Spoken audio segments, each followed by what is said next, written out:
அனைவருக்கும் வணக்கம். நேத்து சென்னை உயர்நீதிமன்றத்துல ஒரு சத்தங்க. பலார் பலார்னு ஒரு சவுண்டு. அது தமிழ்நாடு முழுக்க கேட்டிருக்குதுங்க.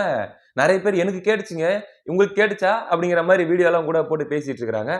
அப்படி என்னப்பா சத்தம், எதனாலதான்ப்பா அந்த சத்தம் வந்துச்சு அப்படின்னா, நம்முடைய அமைச்சர் பொன்முடி அவர்கள் இப்பதான் சமீபத்தில் கூட பயங்கர ஃபேமஸ் ஆனார். அடிக்கடி ஃபேமஸ் ஆவார், உங்களுக்கு தெரியும். சமீபத்துல அந்த சைவம் வைணவம் இந்த மதத்தை பற்றி பேசி பட்டை நாமம் நின்றுட்டு இருந்தா 5 ரூபா, படுத்தா 10 ரூபா அப்படிங்கிற மாதிரிலாம் பேசி மிகப்பெரிய அதிர்வலையை இந்தியா முழுக்கவே கிளப்பி விட்டாரு. அதை எதிர்த்து பாத்தீங்கன்னா அதிமுக மகளிர் அணி சார்பெல்லாம் மிக கடுமையான போராட்டங்கள், அவருடைய படத்துக்கு செருப்பு மாலை அணிவித்து செருப்பால அடிச்சு அப்படின்றதெல்லாம் ஒரு பக்கம் போயிட்டு இருக்குது. இறை வழிபாடு செய்யக்கூடியவர்கள் மத்தியில இது பயங்கரமான தாக்கத்தை ஏற்படுத்தி இருக்குது. அது இந்த தேர்தலில் எதிரொலிக்கும் அப்படின்னு சொல்லப்படுது. தமிழ்நாடு முழுக்கங்க பாரபட்சம் இல்லாம, வெறும் நகர்ப்புறங்கள்ல இருக்கிறவங்க அப்படின்ற மாதிரிலாம் இல்லாம பட்டி தொட்டி வரைக்கும் அவர் பேசின பேச்சு போய் சேர்ந்துருக்குது. எல்லாருமே அதை சோசியல் மீடியால பார்த்துட்டு மிகப்பெரிய கொதி நிலையில இருக்காங்க. இப்படி இருக்கக்கூடிய இந்த சூழ்நிலையில தான் வேற ஒரு வழக்கு சம்பந்தமாக அவருடைய வழக்கு உயர்நீதிமன்றத்துக்கு போது. எதுனா அது சொத்து வழக்கு. உயர்நீதிமன்றம் தானாகவே முன் வந்து எடுத்த வழக்கு. உச்சநீதிமன்றத்துல அவருக்கு அவர் விடுவிக்கப்பட்ட முறை சரியில்லை அப்படின்னு சொல்லி எடுக்கப்பட்டு, அதுக்கப்புறம் அதுல தண்டனை வழங்கப்பட்டு, அதுக்கப்புறம் அவர் மேல்முறையீடுக்கு போறதுனால அந்த தண்டனை நிறுத்தி வைக்கப்பட்டிருந்தது. நன்னடத்தை காரணமாக அந்த தண்டனை தற்காலிகமாக நிறுத்தி வைக்கப்பட்டிருந்தது. அந்த மேல்முறையீடு வழக்கு விசாரணை தான் நடந்துட்டு இருக்குது இல்லையா? அந்த விசாரணையின் போது நீதிபதி ஆனந்த் வெங்கடேஷ் அவர்கள், அதெல்லாம் இருக்கட்டும், இப்ப பொன்முடி அவர்கள் பேசின இந்த பேச்சு, இதை நீங்க பாத்தீங்களா? இதை பத்தி நீங்க என்ன அப்படின்னு சொல்லி கேள்வி கேட்க ஆரம்பிச்சிட்டாருங்க. ஐயையோ, என்னடா நம்ம வேற ஏதோ ஒரு வேலையா வந்தா இவங்க வேற என்னத்தையோ புடிச்சிட்டாங்களே, என்ன பதில் சொல்ல போறோம் அப்படின்னு சொல்லி நம்ம திராவிட மாடல் வழக்கறிஞர்களுக்கு தெரியல. இப்ப அவரு அரசாங்கத்தை நோக்கி நேரடியாகவே கேள்வி கேட்க ஆரம்பிக்கிறாரு. என்ன கேட்கிறாரு? வெறுப்பு பேச்சு, ஹேட் ஸ்பீச், இரு பிரிவினருக்கிடையே மோதல் உண்டாக்கக்கூடிய பேச்சு, கலவரத்தை தூண்டும் பேச்சு அப்படின்லாம் சொல்லி எத்தனை பேரை இது வரைக்கும் நீங்க கைது பண்ணிருக்கீங்க தமிழ்நாடு? உங்களுக்கு ஆகாதவங்க, உங்களை விமர்சிக்கிறவங்க, உங்களை நோக்கி கேள்வி எழுப்புறவங்க அப்படின்னு சொல்லி எத்தனையோ பேரை நீங்க கைது பண்ணிருக்கீங்க. 5 பிரிவுகளுக்கு வழக்கு, 2 பிரிவுக்கு நடுவில் மோதல் ஏற்படுத்த பார்த்தாங்க, கலவரத்தை தூண்டாங்கன்னுலாம் நீங்க வழக்கு போட்டுக்கிறீங்களே, ஏன் பொன்முடி மேல எந்த வழக்குமே போடல? இந்த பேச்சு இன்னைக்கு எத்தனை பேர்கிட்ட போய் சேர்ந்திருக்குது? யார் யாரெல்லாம் பார்த்திருப்பாங்கன்னு சொல்லி சொல்லவே முடியாது. அத்தனை பேர்கிட்ட போய் சேர்ந்திருக்குது.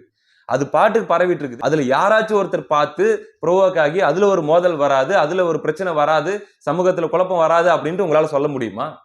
அப்ப இந்த அப்பட்டமான வெறுப்பை ஏற்படுத்துகிற இந்த பேச்சுக்கு ஏன் நீங்க எந்த நடவடிக்கையும் எடுக்கல அப்படின்னு சொல்லி ஒரு கேள்வி கேட்கிறாரு. இந்த தரப்புல இருந்து என்ன பதில் சொல்றதுன்னே தெரியாம திணறாங்க.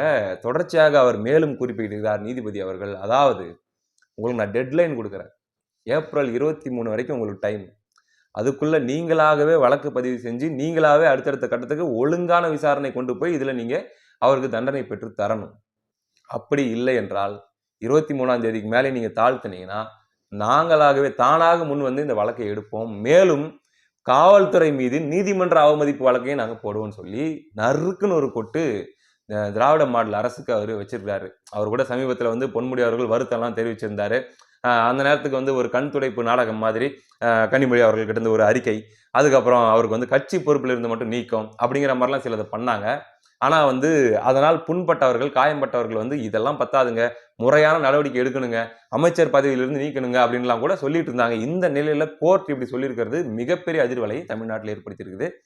அவங்க என்ன சொல்றாங்க அப்படின்னா, மன்னிப்பு கேட்டாருல்ல, நீதிபதி சொல்றது மன்னிப்பு கேட்டாருல்ல, அதுக்கு என்ன தெரியுமா அர்த்தம்?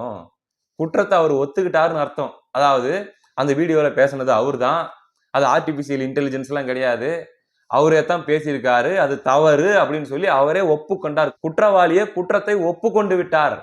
எப்படி இப்போ ஒருத்தர் கொலை பண்றவங்க கொலை பண்ணிட்டு நான் கொலை பண்ணேன்னு சொல்லி ஒத்துக்கிட்டாங்கன்னா, மன்னிப்பு கேட்டாங்கன்னா விட்டுற முடியுமா? விட்டுற முடியாது. கொலை தானே, அந்த மாதிரி. ஆனா அவங்க குற்றத்தை ஒத்துக்கிட்டாங்க அப்படின்னு அர்த்தம். அது போல இவர் குற்றத்தை ஒப்புக்கொண்டு விட்டார், அதனால இந்த வழக்கை நீங்க எடுத்து நடத்த போறீங்களா இல்லையா அப்படின்னு சொல்லி ஒரு கேள்வி கேட்டிருக்காரு. அதோட அவர் நிறுத்திடலையா, கூடுதலா என்ன சொன்னாராம், இப்ப இவருடைய இந்த சொத்து வழக்கு இருக்கு இல்லையா, இதுல அவர் மீது கொடுக்கப்பட்ட தண்டனை நிறுத்தி வைக்கப்பட்டிருக்குது. மேல்முறையீடு போயிட்டு இருக்கிறாங்க அப்படின்ற அடிப்படையில அவங்களுக்கு நன்னடத்தை காரணமாக தண்டனை நிறுத்தி வைப்பு அப்படின்னு இருக்குது இல்ல, இதுதான் நன்னடத்தையா? இப்படி பேசுறதா நன்னடத்தையா? நன்னடத்தைகளை மீறினால், நன்னடத்தை விதிகளை மீறினால் அந்த தண்டனை நிறுத்தி வைக்கப்பட்டது செல்லாது அப்படின்னு உங்களுக்கு தெரியுமா தெரியாதா? உச்சநீதிமன்றம் மிக தெளிவாக சொல்லியிருக்குது, சாதி சார்ந்த மதம் சார்ந்த இந்த மாதிரியான விஷயங்கள்ல மிக சரியா பேசணும், கவனமா பேசணும். அதே போல வந்து பாத்தீங்கன்னா வெறுப்பை தூண்டுகிற வகையில் பேசக்கூடாது, இரு பிரிவினருக்கு இடையில் மோதல் வரக்கூடிய வகையில் பேசக்கூடாதுன்னு சொல்லி உச்சநீதிமன்றம் மிக கடுமையான கைட்லைன்ஸ் எல்லாம் கொடுத்திருக்குது. இந்த சட்டம் எப்படி நீங்க ஆளுங்கட்சி அப்படின்ற ஒரே காரணத்துக்காக, இவர் ஆளுங்கட்சியுடைய அமைச்சர் அப்படின்ற ஒரே காரணத்துக்காக இது எதுவுமே உங்களுக்கு எல்லாம் பொருந்தாதா? நினைச்சதெல்லாம் நீங்க பேசிட்டு போயிருவீங்களா அப்படின்னு சொல்லி கேட்டிருக்காருங்க. இப்போ உயர்நீதிமன்றம் கொடுத்திருக்கிற இந்த டெட்லைன் படி இன்னும் 4 நாள் தான் இருக்குது. இந்த 4 நாளைக்குள்ள திராவிட மாடல் அரசு என்ன செய்ய போகிறது? ஏற்கனவே ஒரு பக்கம் இந்த முறை வந்து கிறிஸ்தவர்களுடைய இஸ்லாமியர்களுடைய வாக்குகள் முழுமையாக நமக்கு வராது அப்படின்ற மிகப்பெரிய பதட்டத்தில் சிக்கிக் கொண்டு தவிக்கிற திமுக. ஏன் அப்படின்னா விஜய் அப்படிங்கிற ஃபேக்டரால மிகப்பெரிய அளவில் அதில் ஒரு பிளவு ஏற்படுதுன்றது அவங்களுடைய புலம்பல் வந்து எல்லார் காதுகளுக்கும் வானம் வரைக்கும் ஒலிச்சிட்டு இருக்குது. அதை நம்ம தனி வீடியோவில் நம்ம பார்ப்போம். தோழர் திருமாவளவன் அவர்கள் இப்போ சமீப காலமாக அவருடைய செயல்களில் பல மாற்றங்கள் ஏற்பட்டு வித்தியாசமான அறிகுறிகள்லாம் அவர்கிட்ட தென்படுது. அதை நம்ம தனியாக ஒரு வீடியோவில் விவாதிப்போம். இதை தான் நம்பி இவங்க வண்டி ஓட்டிட்டு இருந்தாங்க. சரி என்னதான் இருந்தாலும் ஒரு 15 விழுக்காடு பக்கம் நமக்கு அப்படியே வந்துடும் அப்படின்ட்டு அதில் ஒரு ஆப்புன்றது ஏற்கனவே வந்துருச்சு. இந்த சூழல்ல கிறிஸ்தவம் இஸ்லாம் இல்லாத பிற மதத்தை சார்ந்தவர்கள் அவர்கள் மத்தியில இது மிகப்பெரிய தாக்கத்தை ஏற்படுத்தி இருக்கிறதுனால இவங்க இதையே தொடர்ச்சியான வேலையாக வைத்துக் கொண்டிருக்கிறார்கள். அப்படியாக பேசக்கூடியவர்களே அது அவங்க கட்சியை சார்ந்தவர்களாக இருந்தாலும் சரி, அல்லது அமைப்பை சார்ந்தவர்கள், இயக்கத்தை சார்ந்தவர்கள், பெரியார் இயக்கத்தை சார்ந்தவர்கள் இருந்தாலும் சரி, அவங்களையும் ஃபுல்லா பேச வைக்கிறது அல்லது பேசுறவங்களுக்கு துணை போறது முழுக்க இந்த திமுக திராவிட மாடல் கட்சி தான். இது வந்து சமய நம்பிக்கை கொண்டவர்களுக்கு, கடவுள் வழிபாடு செய்கிறவர்களுக்கு, கோயிலுக்கு போறவங்களுக்கு விரோதமான ஒரு கட்சி, அவர்களுக்கு எதிரான ஒரு கட்சி அப்படின்னு சொல்லி ஒரு மிகப்பெரிய ஒரு மனநிலை இன்னைக்கு ஏற்பட்டுட்டு வருது. முக்கியமா தேர்தல் வரக்கூடிய நேரத்துல இது திமுக மத்தியில் மிகப்பெரிய அச்ச உணர்வை ஏற்படுத்தி இருக்குது. ஒரு பக்கம் எதிரில் ஒரு கூட்டணி, அவங்க எப்படியாச்சும் இந்த தடவை 5 பிரிஞ்சு நிற்பாங்க அப்படிங்கிற ஒரு மிகப்பெரிய ஒரு தன்னம்பிக்கையில் இருந்த திமுகவுக்கு இடி இறங்கின மாதிரி எதிரில் ஒரு கூட்டணி வலுவா ஒரு கூட்டணி அமைஞ்சிருச்சு. அது மேலும் நாள் பட வலுவாகிட்டே வருது. ஒரு பக்கம் டிடிவி தினகரன் ஒரு பக்கம் அந்த கூட்டணிக்குள்ள வர்றது கன்ஃபார்ம் ஆயிருச்சு.